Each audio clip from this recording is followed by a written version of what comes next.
Good morning, everybody. Happy Monday. And yes, it is Monday this time. So, Monday 2.0. I had an oopsie when I made the video and uploaded it. It decided to do its own thing. And so, my Monday video came out at like 1 o'clock in the morning on Saturday.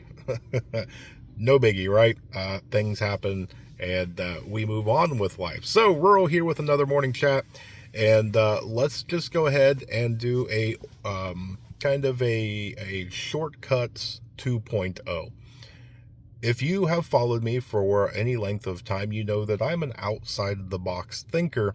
And so we kind of discussed these shortcuts in a negative light, but does it always have to be negative when it comes to shortcuts? And I would argue, no, it doesn't, right? Sometimes when it comes to things like safety and things like that, yeah, we need to do our best to mitigate and lessen the odds of something bad happening. That's basically what survival is to give us the best possible chance to make it out the other side. And so when we're talking about, going to a water source or something along those lines, right? SHTF has happened. We need to get to a stream, a pond, a river, whatever, and we need to go get some water. And the only way that we know is you turn out of your driveway, you walk half a mile down, you bust a right, and go down this way, blah blah blah. And it leaves you kind of out there and exposed and different things like that.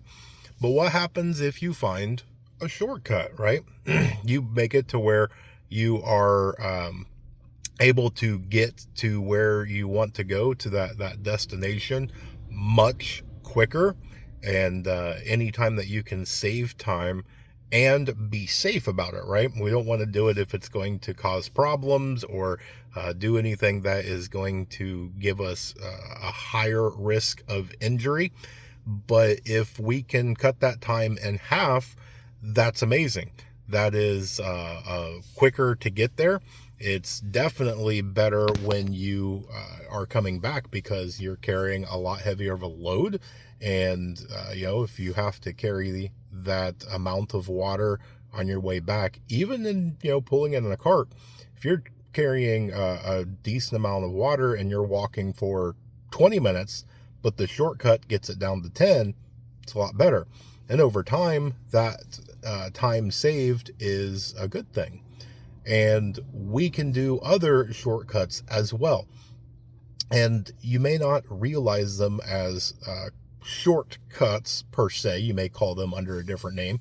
But when we go out and we do things, instead of Monday, I go out to the grocery store, and then Tuesday, I go to the doctor, and Wednesday, I go, to the dollar store, and blah, blah, blah.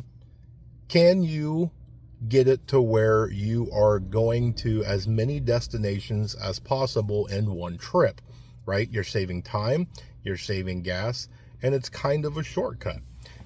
There's other ways of being able to save time, because ultimately that is kind of the definition of a shortcut, is to save time. And whether that is physically saving time by doing something physical, or saving time as a journey on going to a place, there's a lot of different ways to take shortcuts, and they don't necessarily have to be in a negative sense. Sometimes taking that shortcut, or even just looking for a shortcut, can accidentally lead you on to something else that you would have never known.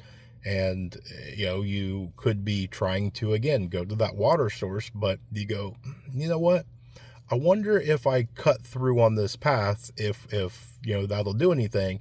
And all of a sudden you stumble upon a couple of berry bushes, or maybe there's a different source of water that's half the distance that you never knew about. And it's just one of those that you might have a happy accident.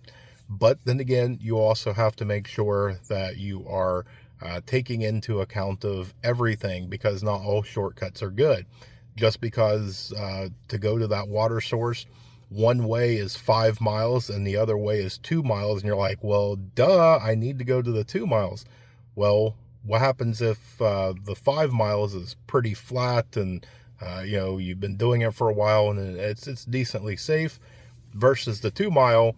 It's uneven terrain, and it's hilly and rocky and all this other stuff. It's more difficult, and it puts you at a higher risk of injury. So be smart if you're doing shortcuts. They're not always bad. You can have a good shortcut, but again, think it through. It's one of those that laziness is probably one of the key factors of injury. So just a few things to think about on this 2.0 Monday edition. So I hope you guys have an amazing day, a blessed day. Stay tuned because there's more information to come. And with that, remain united, because we're all prepping in this together.